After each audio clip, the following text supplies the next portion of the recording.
Hey everybody, in this video, part 2 of the We Rank Your Niches video, we're going to look at 10 more niches and rank them 1 through 10. 1 being don't waste your time and 10 being quit your job and do this immediately. This is an awesome niche. The first one up is football card collecting. Football card collecting. We have not gone through these before. I'm ranking this guy low. I'm giving this a 3. Hey. Oh, nice. I promise I didn't cheat. It's difficult to earn money on this. You know, people buy cards at cheap on Walmart, or they go to eBay and they buy specific items. Yep. You know, what are you going to sell to them? It's difficult, even if you got the traffic to monetize that, I've got to think. Yeah, I don't even know what I would do with that site. I'm trying to think of what the content would be. I might talk about what cards are collectible and stuff, but how am I going to make money off that? Mm-hmm. All right, Lacrosse is the next one. Lacrosse.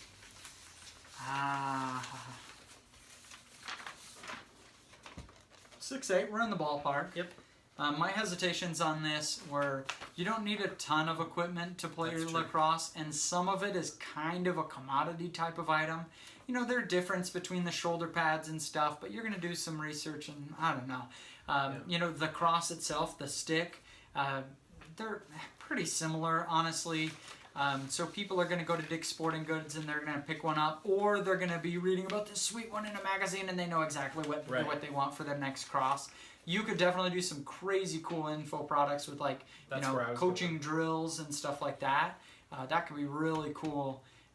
But for Amazon, I'm not so sure. The one thing I think about lacrosse, though, is that lacrosse, at least here in the United States, is not as common as a lot of other sports, and so therefore when I go to Dick's Sporting Goods, I probably got one brand of shoulder pads to buy. Mm-hmm. And if I want a little more selection, I want something that fits me a little bit better, I'm probably going to have to look online, which means it is a product people are going to buy online. And then two, like you mentioned, there's a lot of potential for info products if you want to take the angle of coaching, specifically drills and plays and things like that. Chicken coop building. Chicken coop building at home. All right, we're in the ballpark. Also in the ballpark.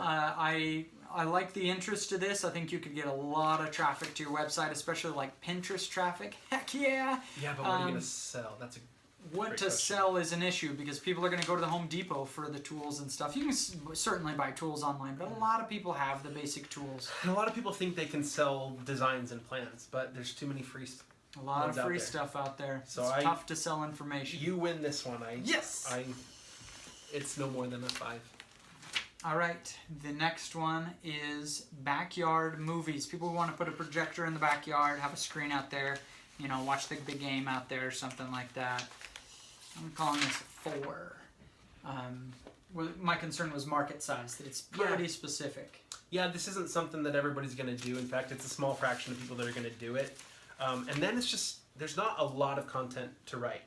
Once you've kind of got the setup, it's, maybe 20 articles. And you write a review of a projector, and 2 years later, that's out of date. Right, so you don't have a lot to write about. The market's not very big, but you have to update the content every year. No fun.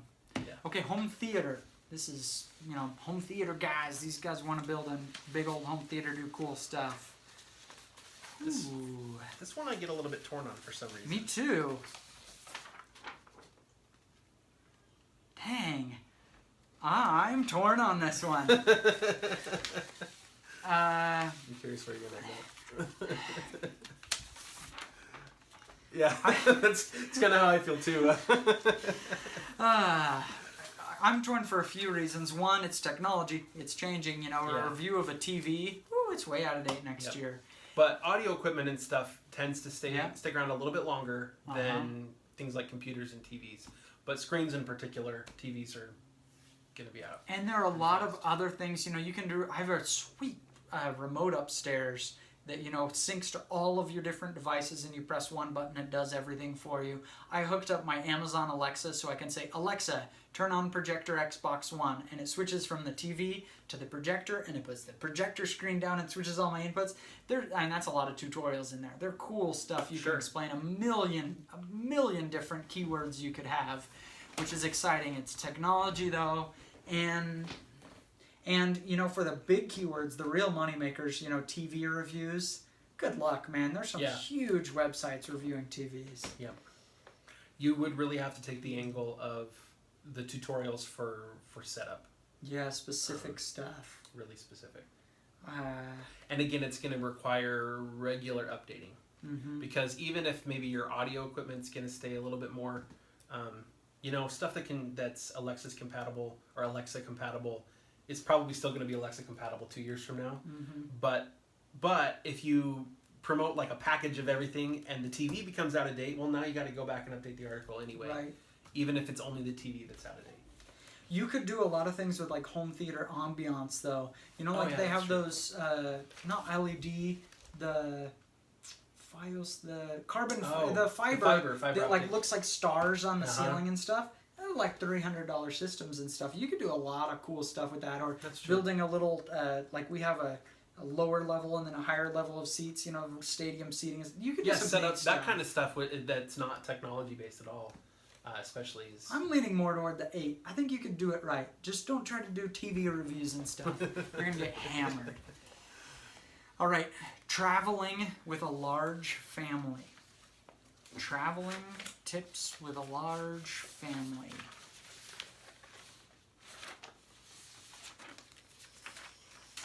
I'm out of order, man. You lost them. Okay, we're similar here. Yeah, we are. I'm just thinking... you can get lots of tips, but mostly the monetization is what's worrying me. Exactly. The monetization is Airbnb. Airbnb has affiliate ads. Nobody's gonna buy a car on Amazon. You could link to a few products. My favorite suitcase and stuff, but you only need one suitcase for a lot of years. Kid leashes that hook to like a backpack. Make your kid look like an animal. Yeah, I know that. But really, what else are you... DVD player for your minivan? I don't know. Yeah. I don't know. It'd be a little bit tough there. 3D archery. So these are guys who do bow hunting, and they get like a cutout of looking like a deer, and they go put it in the woods to practice for bow hunting season. 3D archery. Probably not quite. Whatever. 7. I can't find my 7.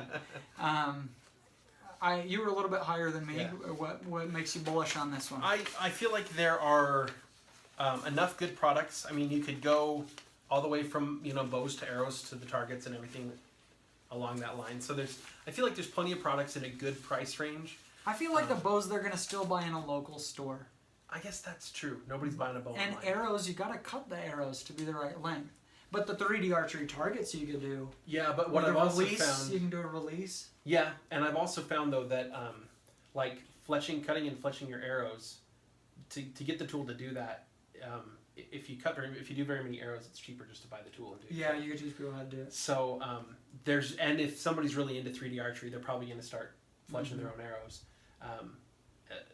I haven't looked into the cutting tool, though, to make sure you cut it well. You can cut your carbon arrows with like a... You just don't want to get it off, yeah. But yeah, it's got to be done well. So I can see that being a potential issue, and I probably am just going to go into the pro shop and buy my arrows there. So I don't know. I could come down maybe a little bit from 9, but I do feel like it would be a pretty easy one to be able to write a lot of good content for. Yes. And I feel like the market size is getting traffic would be easy. Big. It's just the right size of niche that it's probably not that competitive. Yep. And you could get good stuff. Building tree forts. Building tree forts. I don't want to scare everybody away from all these niches. Yeah.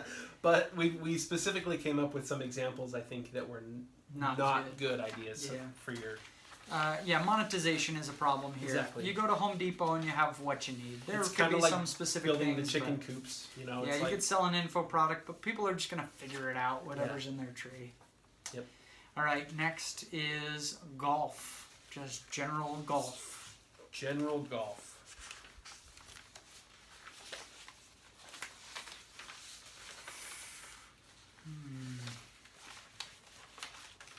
We're taking our time on this one. Yeah, I actually was kind of feeling this. Yeah. Go They're on. ahead. I don't know. I can't say there aren't a ton of products because there are. There are, but I don't know that I'm going to go buy. If I'm a total beginner, maybe I buy a set of clubs online because I'm not going to be particular. Yeah. But most people into golf are going to go buy their clubs at a pro shop somewhere or sporting goods store. Or a sporting goods store. And then you have the range finders. Yes, some shoes. Great products. But shoes, you're most likely going to buy locally still. Yep. There are products, but it's not like hunting where there are like a million different gadgets. Well, and my other concern too is golf itself is a pretty broad topic, and so the competition is going to be. A good point. If I'm competing against somebody that's like a semi-pro golfer that's teaching tutorials about how to fix their swing, good luck. My golf blog is not going to compete with that. Mm-hmm. Fixing your own plumbing at home.